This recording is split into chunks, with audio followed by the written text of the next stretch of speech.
केंद्रीय कर्मचारियों को मिला दीपावली का तोहफा और बिहार के नियोजित शिक्षकों को लेकर बिहार के शिक्षा मंत्री सुनील कुमार का आया बड़ा बयान। कहा जल्द होगी बिहार के नियोजित शिक्षकों की ट्रांसफर और पोस्टिंग, नए विद्यालय मिल जाएंगे दिसंबर में। वहीं बिहार के नियोजित शिक्षकों के ऑनलाइन अटेंडेंस पर एक बार फिर से मच गया है बवाल और शिक्षक संगठनों ने दे दी है बड़ी चेतावनी।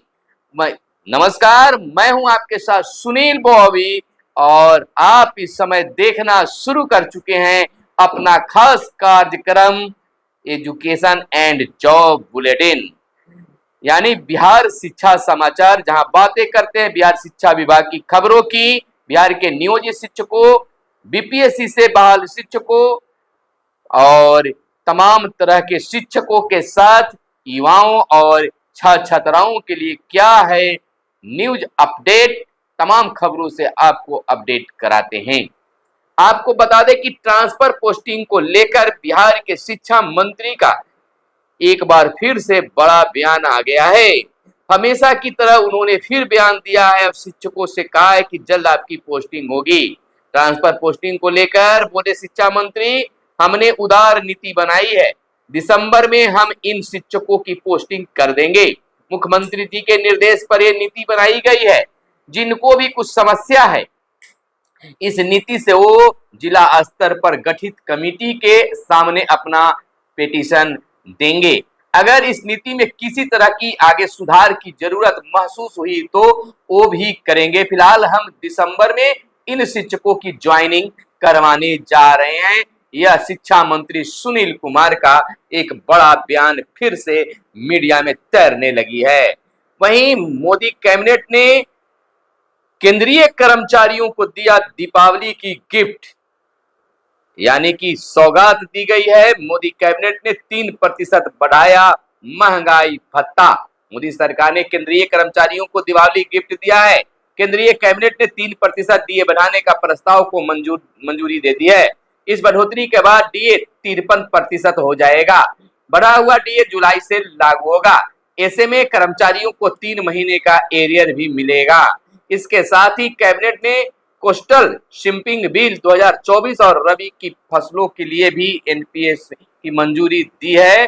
वहीं हम आपको बता दें कि कर्मचारियों के डीए बढ़ोतरी के साथ बिहार में भी कैबिनेट की मुहर लगने के बाद राज्य कर्मचारियों को भी, राज्यकर्मियों को भी और बिहार के नियोजित शिक्षकों को भी इसका लाभ मिलेगा।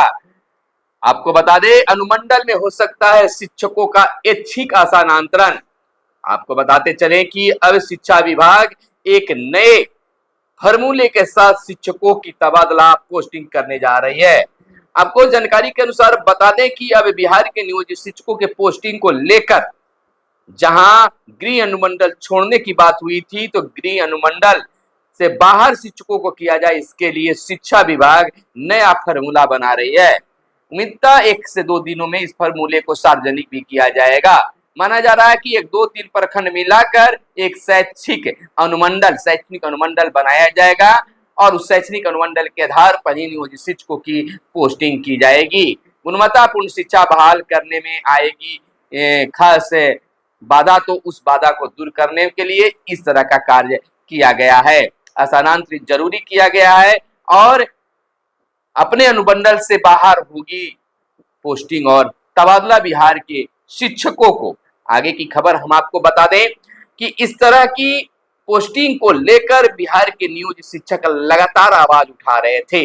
करीब 6 से 7 महीने इंतजार के बाद बात भी आई और अब इस पर कब आवेदन लिया जाता है, फिलहाल तो इसकी सूचना नहीं है, लेकिन माना जा रहा है कि इस सप्ताह जो है इसकी भी घोषणा कर दी जाएगी, आवेदन लेने की तिथि भी जारी कर दी जाएगी। हालांकि सक्षमता 2 परीक्षा का रिजल्ट अभी नहीं आया है, उसे भी जल्द प्रकाशित करने की बातें सामने आ रही है और इसके बाद प्रधान शिक्षक का भी रिजल्ट बहुत जल्द जारी होगा और विद्यालयों को मिल जाएगा प्रधान शिक्षक। इधर स्कूल खेल महाकुंभ खेलोज का आगाज। आपको बता दें कि पाटलिपुत्र खेल परिसर में बीते दिन को इंटर स्कूल स्पोर्ट्स खेल महाकुंभ खेलोज 2024 का शानदार आगाज हुआ। 22 अक्टूबर तक चलने वाले इस खेल महाकुंभ का शुभारंभ जो है पूर्व केंद्रीय मंत्री अश्विनी चौबे, कुम्हार विधायक अरुण सिन्हा, अभिजीत कश्यप वरिष्ठ भाजपा नेता, अनिमेश कश्यप भारतीय जनता पार्टी युवा मोर्चा पटना प्रदेश के संयुक्त रूप से दीप प्रज्वलित कर इसका गुब्बारा उड़ाकर इस कार्यक्रम का शुभारंभ किया। इधर हम आपको बता दें कि विद्यालयों में कनीय शिक्षक नहीं बन सकेंगे प्रभारी प्रधानाध्यापक। किसी भी प्राथमिक, मध्य माध्यमिक और उच्च माध्यमिक विद्यालयों में कनीय शिक्षक प्रभारी प्रधानाध्यापक नहीं होंगे। पटना जिला अंतर्गत सभी विद्यालयों में प्रधान शिक्षक या प्रधानाध्यापक पद रिक्त होने या पदस्थापन न होने की स्थिति में संबंधित विद्यालय के सबसे वरीय शिक्षक ही प्रभारी प्रधानाध्यापक का कार्य करेंगे। इस निर्णय के विरुद्ध कार्य होता है तो कार्रवाई की जाएगी। जिला शिक्षा पदाधिकारी संजय कुमार ने पटना जिला अंतर्गत सभी प्रखंडों के प्रखंड शिक्षा पदाधिकारी को पत्र लिखकर उनके प्रखंड अंतर्गत स्कूलों की रिपोर्ट मांगी है। डीईओ ने बीईओ को सभी विद्यालयों से रिपोर्ट तलब करने की निर्देश दिया है। कहीं किसी विद्यालय में कोई कनीय शिक्षक प्रभारी प्रधानाध्यापक तो नहीं है। इसके साथ ही सभी बीईओ को प्रपत्र भी दिया गया है, जिसमें यदि उनके प्रखंड में किसी विद्यालय में कनीय शिक्षक प्रभारी प्रधानाध्यापक नहीं है तो उसे उस प्रपत्र को भरकर इस बात को प्रमाणित करते हुए हस्ताक्षर युक्त प्रपत्र जिला कार्यालय को उपलब्ध कराने का निर्देश दिया गया है। वहीं स्कूल की रैंकिंग नवंबर और मार्च में होगी। तैयारी चल रही है। अर्धवार्षिक परीक्षा में बच्चों के प्रदर्शन की एंट्री पोर्टल पर शुरू हुई है। स्कूलों की रैंकिंग में सर्वाधिक 20 अंक बच्चों के औसत प्रदर्शन पर 85 से अधिक अंक लाने वाले स्कूलों को 5 स्टार मिलेंगे। आपको बता दें कि बिहार के सभी स्कूलों को अब रैंकिंग अगले माह जारी होगी। इसकी तैयारी शिक्षा विभाग ने जोर शोर से शुरू कर दी है। पिछले महीने हुई अर्धवार्षिक परीक्षा में बच्चों के रिजल्ट की एंट्री इस शिक्षा कोष पोर्टल पर होनी शुरू हो गई है। इससे राज्य भर के स्कूलों में बच्चों का औसत प्रदर्शन कैसा रहा, इसकी जानकारी विभाग को प्राप्त हो सके। स्कूलों की रैंकिंग हर साल नवंबर और मार्च में की जाएगी। तो नई व्यवस्था शिक्षा विभाग के द्वारा जारी किया गया है। वहीं सामूहिक तबादला स्थगित करने की माध्यमिक शिक्षक संघ ने की है मांग। बिहार माध्यमिक शिक्षक संघ ने राज्य सरकार से मांग की है कि शिक्षकों का सामूहिक तबादला स्थगित किया जाए। बिहार माध्यमिक शिक्षक संघ के अध्यक्ष रघुवंश प्रसाद सिंह और महासचिव व पूर्व सांसद शत्रुघ्न प्रसाद सिंह ने ऐच्छिक स्थानांतरण एवं पुरुष शिक्षकों के लिए भी गृह अनुमंडल की बाध्यता समाप्त करने की मांग मुख्यमंत्री से की है। बिहार माध्यमिक शिक्षक संघ ने कहा है कि जो महिला शिक्षक अपने मायके अथवा ससुराल में सुविधाजनक आवासीय व्यवस्था के कारण तनाव मुक्त होकर बेहतर अध्ययन अध्यापन कर रही हैं, उनका तबादला नहीं किया जाए। राज्य के 30 जिले में पुरुष शिक्षक अपने ही गृह जिले के अनुमंडल को छोड़कर पदस्थापित किए जाएंगे, तो शेष 8 जिले के शिक्षकों को जिला बदर की सजा क्यों दी जा रही है। बिहार माध्यमिक शिक्षक संघ शिक्षकों के सिर्फ ऐच्छिक स्थानांतरण की मांग कर रहा था, लेकिन उस पर कोई विचार नहीं किया गया। 1995 में माध्यमिक शिक्षकों के सामूहिक तबादले से राज्य की शिक्षा व्यवस्था चरमरा गई थी। बिहार माध्यमिक शिक्षक संघ के अध्यक्ष रघुवंश प्रसाद सिंह एवं महासचिव एवं पूर्व सांसद शत्रुघ्न प्रसाद सिंह ने मुख्यमंत्री से आग्रह किया है कि पूर्व से निर्धारित छुट्टियों में कटौती एवं स्थानांतरण पदस्थापन की नई नीति में अस्वस्थ परंपरा के प्रावधानों की समाप्ति के लिए यह आवश्यक है कि शिक्षक संगठनों के साथ संवादहीनता की स्थिति को तोड़ा जाए। एक बात और मैं बता दूं कि बिहार के शिक्षकों के साथ जो भी समस्या उत्पन्न हो रही है वह शिक्षक नेता और शिक्षा विभाग के कर्मचारी और पदाधिकारी तक ही सीमित रह जा रही हैं। सत्ताधारी पक्ष के पास यानी कि बिहार के मुख्यमंत्री के पास में वह हूबहू संदेश नहीं जा पा रहा है, जिसके कारण शिक्षकों की समस्या हो रही है। इस बात को गिरह बांध लीजिए, आप भी पता कर सकते हैं। हमने अपनी ओर से यह बात बताई है, अगर यह बात सही है तो जरूर कमेंट करके बताइए। हमें तो यह सूचना भी प्राप्त है और हमें यह संदेह भी ऐसा ही लगता है, क्योंकि कोई भी सरकार हमेशा रिस्क कवर नहीं करना चाहेगी। इधर CSIR UGC नेट का रिजल्ट जारी। नेशनल टेस्टिंग एजेंसी ने counselling of scientific and industrial research UGC net का रिजल्ट जारी कर दिया है। वहीं क्लैट में आवेदन की तिथि 22 अक्टूबर तक बढ़ी है। इधर 7 दिवसीय इंटर स्कूल खेल का हुआ आगाज, यानी खेलोज का। छात्रों को सभी आवश्यक सुविधाएं होगी मुहैया एन कॉलेज में।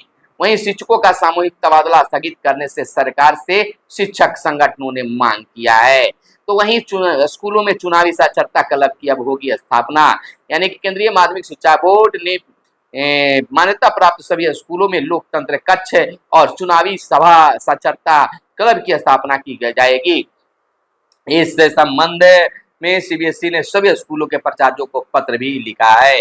इधर इंस्पायर अवार्ड आइडिया भेजने में बिहार फिर पीछे रह गया, यह बड़ी बात है। तो वहीं आगे की खबर हम आपको बता दें कि सरकारी विद्यालयों में बाहरी व्यक्ति अब नहीं कर सकेंगे प्रवेश, मीडिया के अनाधिकृत रोक लगा दी गई है। मीडिया के विद्यालय में प्रवेश करने पर भी रोक लगा दी गई है और ज्यादा जरूरी है तो वह प्रधानाध्यापक से ही प्रेस कॉन्फ्रेंस कर सकते हैं, बातें जानकारी ले सकते हैं, पूछ सकते हैं। इधर विद्यालय में कनीय शिक्षक नहीं अब बनेंगे, यह बड़ी बात हो गई है और चर्चा भी बन गई है। स्कूलों में वर्षा जल संचयन कार्य की मांगी जानकारी और बनाने की भी बात की गई थी। कहाँ बनाए कहाँ नहीं बनाए इसकी जानकारी हो रही है। अध्यापकों को वार्षिक वेतन वृद्धि का लाभ देने की मांग फिर उठी है। राज्य के सरकारी स्कूलों में बिहार लोक सेवा आयोग की प्रथम अध्यापक नियुक्ति परीक्षा में उत्तीर्ण होकर नियुक्त अध्यापकों को अविलंब वार्षिक वेतन वृद्धि का लाभ देने की मांग बिहार युवा शिक्षक संघ ने की है। बिहार युवा शिक्षक संघ के प्रदेश अध्यक्ष दीपांकर गौरव ने कहा है कि बिहार लोक सेवा आयोग की प्रथम अध्यापक नियुक्ति परीक्षा में सफल अध्यापकों की नियुक्ति पिछले साल, कह सकते हैं कि पिछले साल की गई थी, पिछले साल अक्टूबर माह में हुई थी, लेकिन एक साल गुजर जाने के बावजूद उन्हें वार्षिक वेतन वृद्धि का लाभ नहीं मिला है। इसके मद्देनजर श्री गौरव ने मामले में हस्तक्षेप कर अविलंब वार्षिक वेतन का लाभ दिलाने की मांग शिक्षा विभाग और शिक्षा मंत्री से की है। उन्होंने कहा है कि जनवरी से ही बढ़ी हुई महंगाई भत्ते का लाभ शिक्षकों को मिलना है। आवास भत्ते में भी सरकार ने इजाफा किया है, लेकिन महीनों बीत जाने के बावजूद इससे शिक्षक वंचित हैं। उन्होंने शिक्षा मंत्री से सहानुभूति पूर्वक विचार करते हुए अविलंब बढ़ी हुई महंगाई भत्ता और आवास भत्ता का लाभ शिक्षकों को देने की भी मांग की गई है। अगर आप इस संगठन के अध्यक्ष हैं या संगठन के कोई आप सदस्य हैं तो आप हमसे जरूर संपर्क करें, कमेंट में अपना नंबर दे, हम फोन आपसे कर लेंगे, या आपको हमारा फोन नंबर मालूम है तो हमसे फोन करें ताकि हम आपकी भी बात उठा सके। आप नए शिक्षक हैं, आपके जो संगठन के पदाधिकारी हैं उनसे हमारा संपर्क नहीं है तो आप अपना संपर्क नंबर दे ताकि आपकी बात हो सके, आपसे बात हो सके और आपकी बातों को मजबूती के साथ उठाया जा सके। वहीं हम आपको बता दें कि शिक्षकों का सामूहिक तबादला स्थगित करने की सरकार से लगातार मांग किया जा रहा है शिक्षक संगठनों के द्वारा। वहीं स्कूलों में चुनावी साक्षरता क्लब गठन होने की भी बातें की जा रही है। वहीं आगे की खबर हम आपको बता दें कि लगातार बिहार के नियोजित शिक्षकों की पोस्टिंग और तबादला को लेकर चर्चा पर चर्चा छिड़ा हुआ है। लगातार बातें हो रही है, लेकिन तिथि पर तिथि 18 साल गुजर गए हैं और अगर होगा भी तो 18 साल बाद सॉफ्टवेयर के माध्यम से शिक्षकों को स्कूल मिलेगा, वहां पोस्टिंग होगी और सॉफ्टवेयर और क्या क्या 18 सालों से बनने की झांसा शिक्षा विभाग और मंत्री के द्वारा मिलते आ रहा था। और बड़ा खुशनसीब होंगे शिक्षक के 18 साल से मांगों के उपरांत इतना कर्म करने के बाद उनकी अब पोस्टिंग या तबादला होगी, उन्हें सुख प्रदान होगा, वो अपने घर के नजदीक जा सकेंगे या फिर नए स्कूल में जाएंगे। किसी भी विद्यालय में 18 साल और 20 साल और 10 साल लगातार ड्यूटी करने की चीज नहीं है। नए जगह जाते हैं, नई ऊर्जा मिलती है और नया उत्साह भी रहता है, नया कुछ जानने और सीखने समझने देखने के लिए मिलता है। यह विचार है, इन विचारों के साथ आपको छोड़े जाते हैं। फिलहाल आपसे आग्रह है कि चैनल को सब्सक्राइब नहीं किए तो चैनल को दोस्त सब्सक्राइब कर दीजिएगा। खासकर महिला शिक्षिका बहनों से आग्रह है कि आप तो हमारे वीडियो जरूर देखते हैं लेकिन सब्सक्राइब नहीं किए हुए हैं। यह यूट्यूब के माध्यम से हमें सूचना प्राप्त हुई है कि महिला शिक्षिकाओं की संख्या ज्यादा है, महिलाओं की संख्या ज्यादा है देखने वालों में, लेकिन वो सब्सक्राइब नहीं किए हैं। पुरुष शिक्षक साथी बहुत सारे सब्सक्राइब किए हैं और बहुत सारे नहीं भी किए हैं। तो तमाम लोग से आग्रह और निवेदन प्रार्थना रिक्वेस्ट है कि आप जरूर चैनल को सब्सक्राइब कर दीजिएगा। चलिए फिर मिलते हैं अगले वीडियो में, तब तक के लिए दीजिए इजाजत। जय हिंद, जय भारत, वंदे मातरम।